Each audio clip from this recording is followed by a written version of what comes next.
بسم اللہ الرحمن الرحیم۔ السلام علیکم دوستو، آج ہم ایک ایسی بات کرنے جا رہے ہیں جو شاید آپ کے دل میں کئی بار آئی ہو۔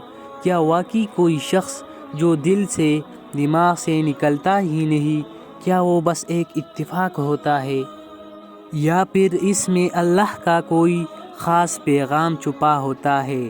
چلیے بات کرتے ہیں۔ زندگی میں کبھی کبھی ایسا ہوتا ہے کہ ایک شخص، ایک چہرہ، ایک نام ہمارے دل و دماغ میں بس جاتا ہے۔ ہم نماز میں ہو، تنہائی میں ہو یا خوشی کے لمحے میں، وہ شخص ذہن میں آ ہی جاتا ہے۔ ہم اسے بلانا چاہتے ہیں لیکن نہیں بلا پاتے۔ ایسا کیوں ہوتا ہے؟ کیا یہ صرف جذبات ہوتے ہیں یا اللہ رب العزت کا کوئی اشارہ؟ یاد رکھو، اللہ ہر شے کا مالک ہے۔ دلوں کا حال صرف وہی جانتا ہے۔ جب وہ کسی کو تمہارے دل میں جگہ دیتا ہے تو اس کے پیچھے کوئی نہ کوئی حکمت ضرور ہوتی ہے۔ اللہ بعض اوقات کسی کو تمہارے دل میں اس لیے جگہ دیتا ہے تاکہ تم اس کے لیے دعا کرو، اس کی بھلائی چاہو، یا پھر وہ تمہارے نصیب میں لکھا ہو لیکن وقت مقرر نہ آیا ہو۔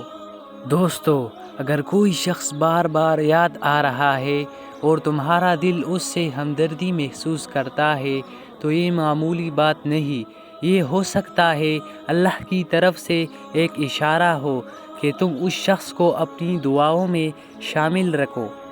لیکن یاد رکھو، اگر وہ شخص تمہاری زندگی کا حصہ بننے کے لیے مقدر نہیں تو لاکھ کوششوں کے باوجود وہ تمہارے پاس نہیں آئے گا۔ اللہ تمہیں محفوظ رکھے گا، تمہاری دعاؤں کا جواب بہتر طریقے سے دے گا۔ تو کیا کرنا ہے؟ اللہ سے دعا مانگو۔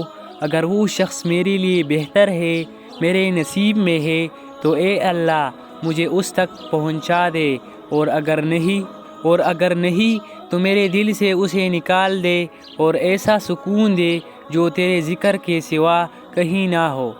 دوستو، دل سے کسی کو یاد کرنا برا نہیں ہوتا، لیکن اس کو عبادت بنا دینا ٹھیک نہیں۔ اللہ کو سب سے زیادہ یاد رکھو، باقی چیزیں خود اپنی جگہ پر آ جاتی ہے۔ اگر آپ کو یہ ویڈیو پسند آئی ہو تو ہمارے چینل کو سبسکرائب کریں تاکہ ہم آپ کی دلوں تک اللہ کا پیغام لے کر آتے رہیں۔